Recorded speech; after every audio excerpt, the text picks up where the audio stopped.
All right, we're ready to get started. Thanks for joining a Redapt webinar. If you didn't know, Redapt is a technology solutions provider focused on helping our customers navigate the ever-changing and complex landscape of enterprise technology. We believe that highly successful organizations are powered by highly successful technology. And today we're going to be presenting our ML Accelerator, which is how we're helping organizations successfully adopt ML. And presenting are the creators of the ML Accelerator, Paul Welch and Bryan Gilcrease. So I will, Bryan is our Senior Solutions Architect, and Paul is the Senior VP of Product Engineering. Together, the ML Accelerator is their brainchild, and they're very kind of like experienced not only with hardware that is required to power these sorts of workloads, but they also really know the ins and outs of the technology itself and how to help our customers navigate getting started. I'll let them kind of introduce themselves or a little bit more about their experience, and then Paul is will drive.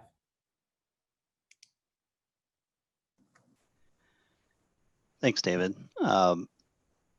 My name is Paul Welch. I focus on product engineering, and for Redapt, that means combining pieces from a wide variety of our partners, both hardware, software, and also the engineering expertise and services that we do to come up with higher value solution offerings for our customers. Bryan?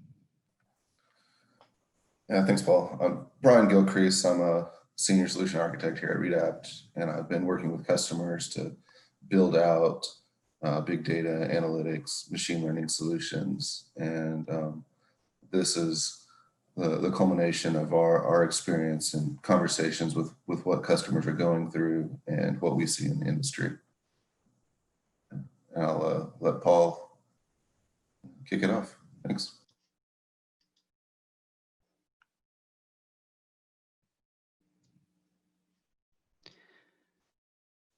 Oh, there we go. So what we're going to talk about today, as David mentioned, is our ML Accelerator. We're going to cover kind of an introduction to why enterprises are looking to adopt ML, as well as some of the challenges involved, and really focus in on addressing those with our accelerator program to help them do it quicker and with less risk and more certainty than they would without our program.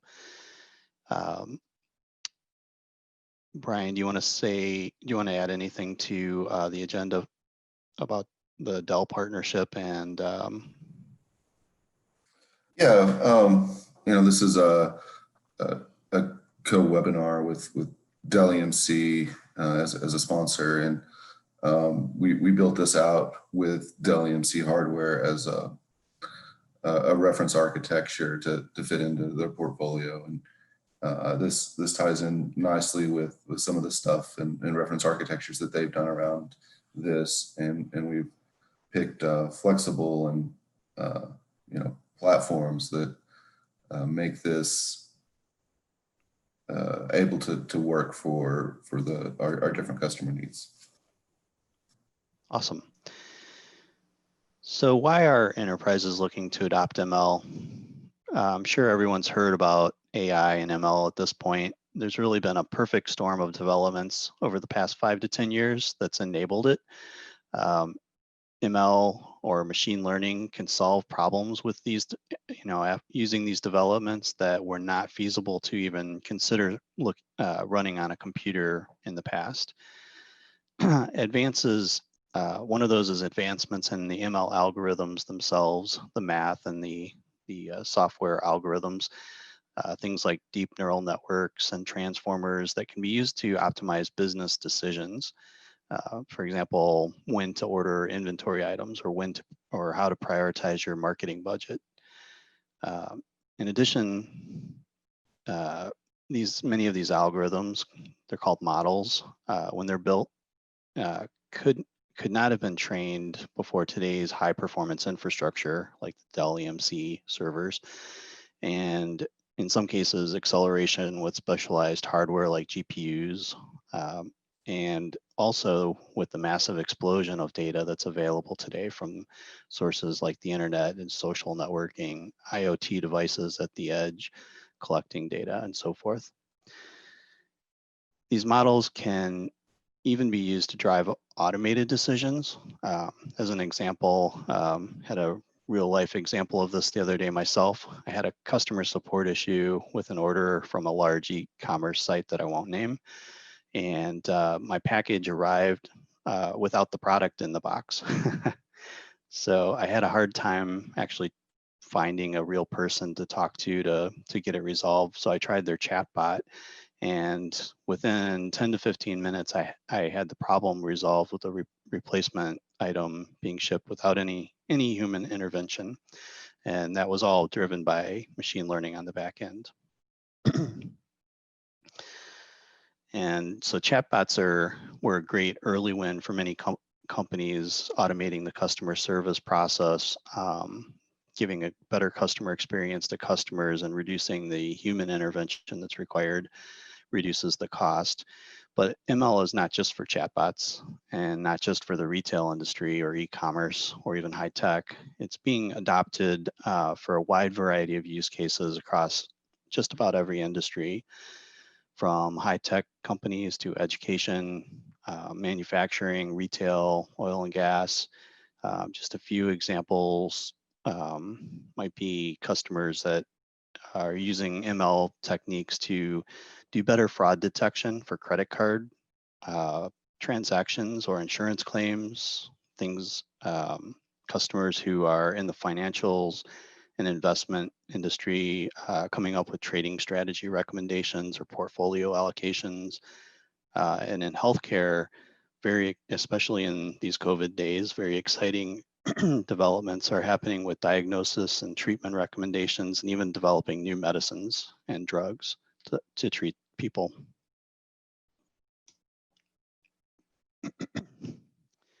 So with all that potential, why isn't everybody already doing it? Well, the simple answer is it's hard, and we're going to go through a few of the pitfalls, but there's a lot of complexity and challenges. A lot of this is brand new, and if you were going to start from zero, it could take you a very long time to avoid all of these pitfalls and get to the end solution. As I mentioned previously, finding the first problem to work on and building a business case is getting easier all the time. There's a lot of examples. All you have to do is search on the internet for some examples, or you might even just need to look at what your competitors are doing for ideas. So that's the easy part. The challenges have more to do with first of all getting started. There's hundreds of tools, hundreds of frameworks and libraries, a wide variety of orchestration engines. You need to know what hardware and how much you need. Integrating all those pieces so that they work together is definitely not trivial. Bryan and I can attest from our own experience. And for many customers, going through this process on their own could take a year or more to actually get it all working. So to avoid that, what many companies do is buy high-end, very expensive either workstations or maybe a dedicated server for the data scientist. And this is not the optimal solution. It's a quicker way to get data scientists into experimentation, but it's, first of all, over provisioned, so it's more expensive because each box is dedicated to one person, not shared. It's also usually not a managed solution by IT, so those boxes miss out on things like patch management and systems management. But the worst of all,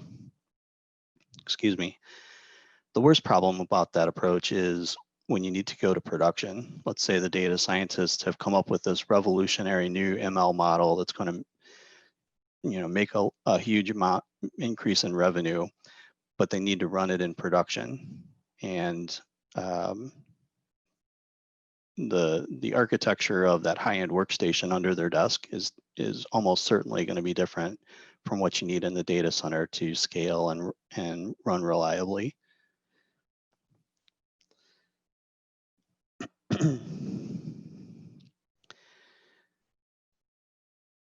So a lot of those pitfalls have to do with the learning curve, and there's, you know, the fact that there's not a 100% pre-integrated product on the market today that you can just buy and do it. You need to find all of those individual components, the specialized hardware, make them all work together.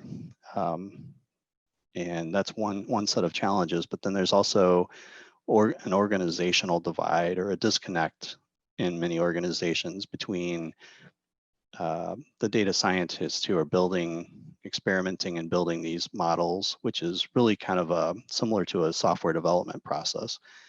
And then what the IT organization does to manage the data center and operate products or software products that are being promoted to production by the software development teams.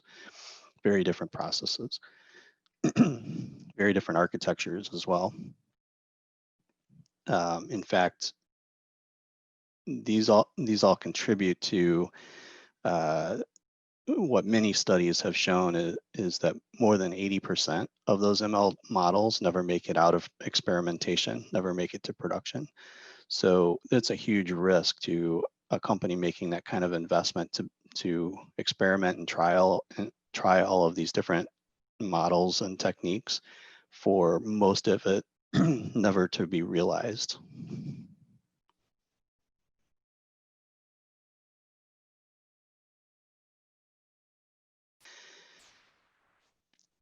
And another set of the challenges, I think, is in this diagram. I think the diagram kind of says it all. It's adapted from a Google white paper about the technical debt of machine learning. And the key message here is if you see a small box in the middle called ML code, that's really what I've been talking about with the data scientist experimentation and development process to build a model. And the reality is there's a lot more that needs to be in place to make the whole process work end to end. When many companies start out, they think we just need to hire a team of data scientists and then magic will happen. But as you can see, you need things like data and data feeds. You need to collect the data, clean the data, have a pipeline to feed the data into your process. You need configuration management tools. You need modeling tools, and very importantly, you need tools and processes to be able to deploy those trained models into production and scale them. And I guess one thing that's not obvious in the picture is building a machine learning model, and this end-to-end process is very analogous to developing software. And so there's a huge advantage to adopting best practices that have been developed and agreed over many, many years for developing software, and adopting those in your machine learning development process, and also adopting processes from SRE and DevOps, for example, in how you operate the production machine learning environment. So those peripheral boxes are all things that Redapt is very good at and has been doing for many, many years, even though a lot of the ML code box techniques and algorithms are newer. So we identified a lot of these opportunities and challenges. We have a huge demand from customers driven by their own ROI opportunity of implementing ML. And we looked at a lot of the reasons why they're not already doing it and many of the challenges they were facing. And we came up with an offering, this ML Accelerator program, to kind of address those. The result was we've spent a significant amount of time coming up with a reference architecture for the hardware and software. It's all of those hundreds of different pieces that work together and are integrated and can be delivered in a ready-to-use rack from our facility to your data center. And we combine that with our engineering expertise in advanced analytics, but then also in things like platform engineering and DevOps. We feel this is the best way to get you to production quickly and avoid a lot of those pitfalls. And it's architected in a way that follows how many or most of the very large scale research labs are building out their own AI data centers. And so we know it will scale. It's built on a foundation of cloud native tools like Kubernetes and containers that we have scaled many times, very large for customers. So I'm going to hand off to Bryan at this point to drill into what the solution is all about and the architecture. Bryan. Yeah, thanks, Paul. There really is a lot of engineering and work that goes into delivering a machine learning model into production. And I think Paul hit on a lot of the challenges. And working through this, we wanted to come up with something that addresses those challenges for different organizations, kind of at different steps in their journey to that deploying scalable machine learning at production. And we wanted something that started off in a small package that was kind of a minimum footprint that these organizations could get started. They could start developing some of these development skills that Paul talked about for software development lifecycle, for machine learning, and then they could take that and then they could grow and scale that out as the projects grow, or they expand it to more organizations or become a hub for machine learning, however large they want to grow.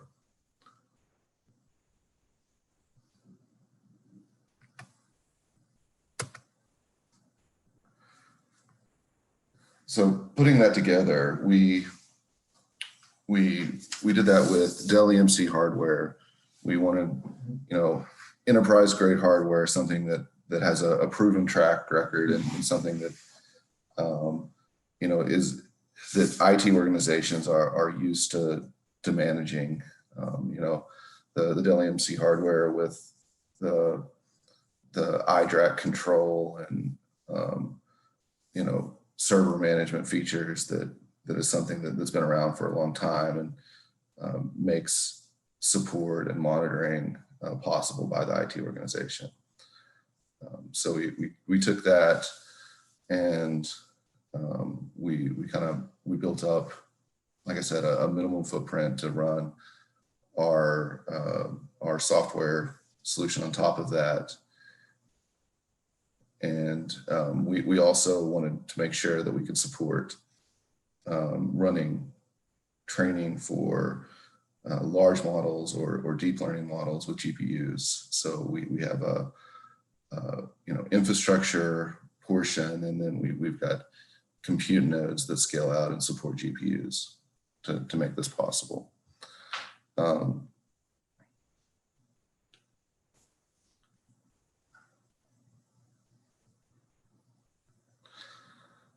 So a few of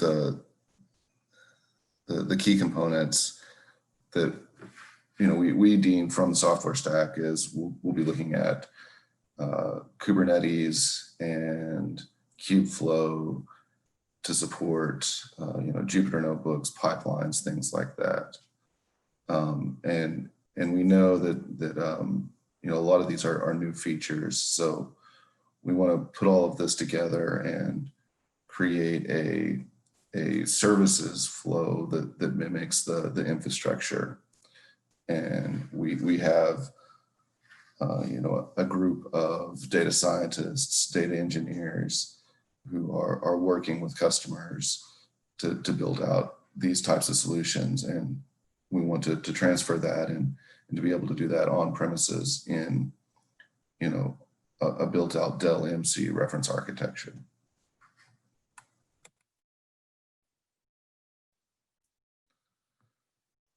So like I mentioned earlier, we based this off of Kubernetes, and we wanted to go with a Kubernetes that is easy to use and support and deploy.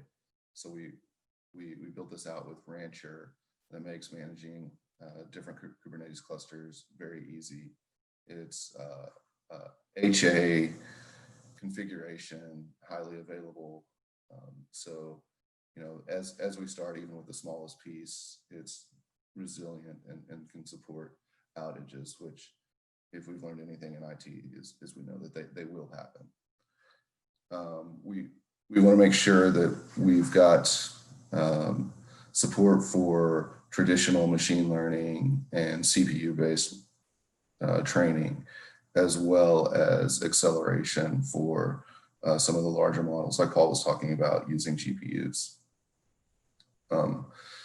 And this is something that not all,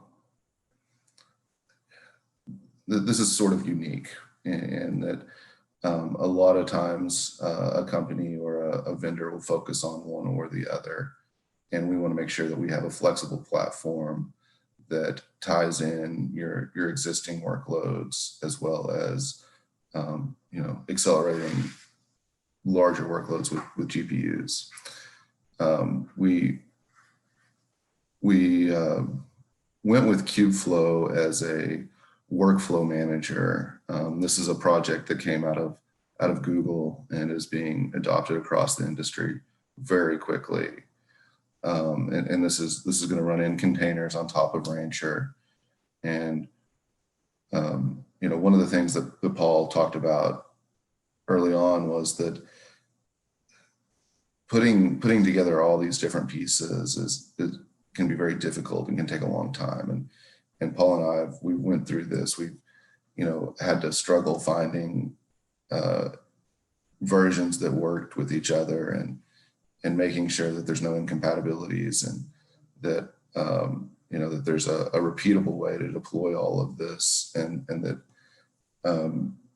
you know, whenever you're sitting down and you're trying to use it, you're not working through infrastructure issues. You know, you're focused on creating models and delivering business value.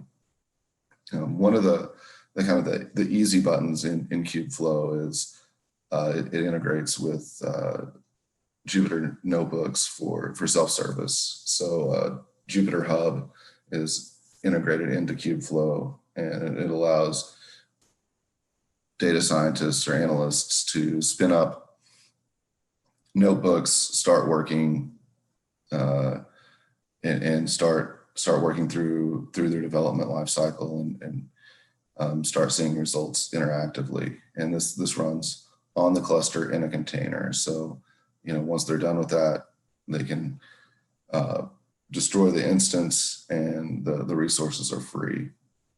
And back to kind of the traditional workloads, and not just a GPU-centric reference architecture. One of the things that the Kubeflow is integrated is also a Spark operator. But on top of that, you could we can, you know, use that Spark operator, or you can just run Spark natively on Kubernetes. And this allows you to do your data processing and everything separately from your machine learning, but all in the same, you know, the same solution, right? And part of some of the you know, the problems that we're trying to solve is to make the development environment for data scientists more supportable by IT organizations. And to do that, we included, you know, Prometheus and Grafana, and it's integrated in with Rancher, and you can monitor all of your cluster metrics and everything like that. It really makes things simple for IT organizations.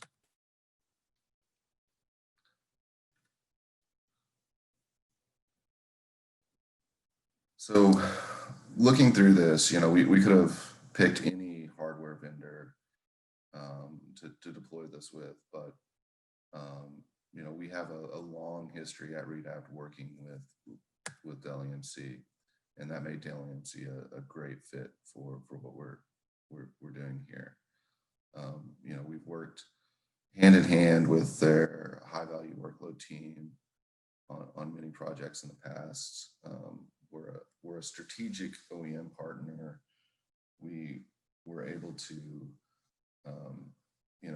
work with you if you have software that you're deploying to customers. We can take that and we can brand that, and we can deploy OEM solutions together with Dell OEM.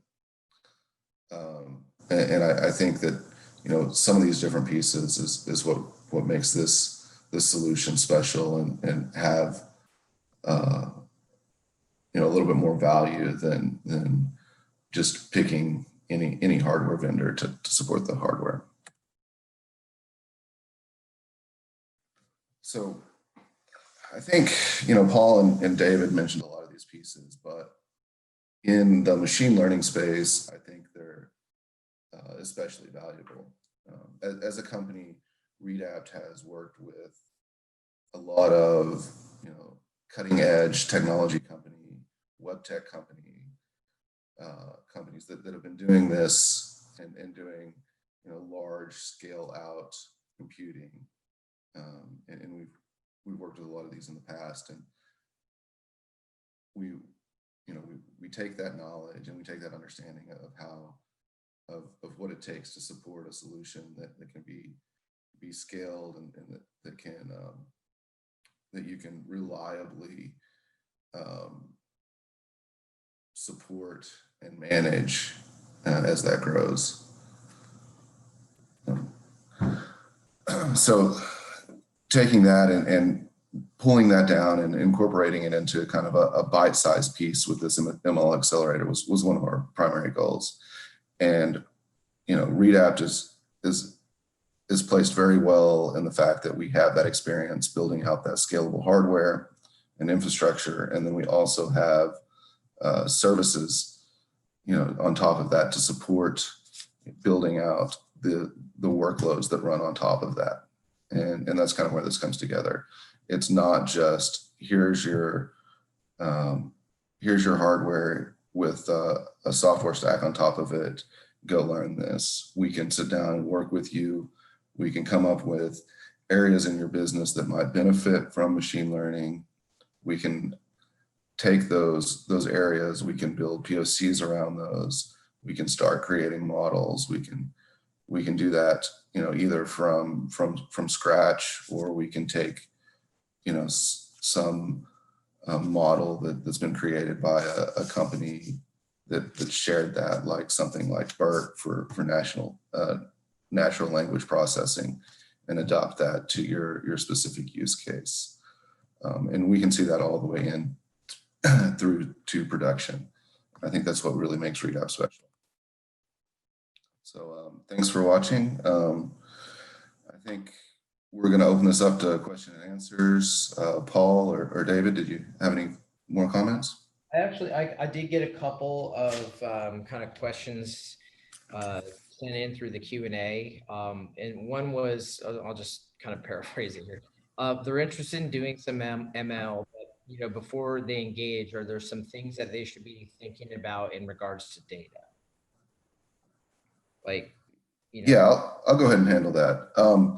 That's often one of the first places to start when you're creating machine learning initiatives is looking at what kind of data you have available or what kind of data you need, and then taking that and starting to do simple analysis on it and finding maybe outliers or bad data, and start the process that way with simple experimentation. I think any initiative you have will start with data. So that's a great question, and we spend a lot of time helping customers with that. Okay. Yeah. Yeah. In fact, we have an entire practice dedicated to that. There's one more question. And so like, just getting started, what does an initial discovery meeting entail? And then what kind of information, should be collected or is important to know for that meeting?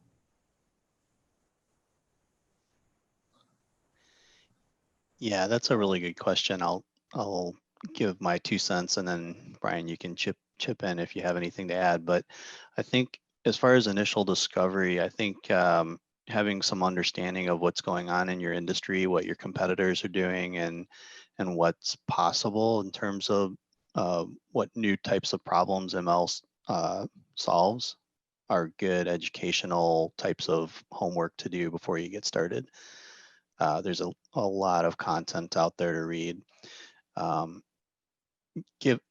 Having said that, our accelerator program includes a professional services engineering driven jumpstart to help you get started. So it's not not absolutely required that you know everything about what you're doing before you jump, because we're there to help guide you.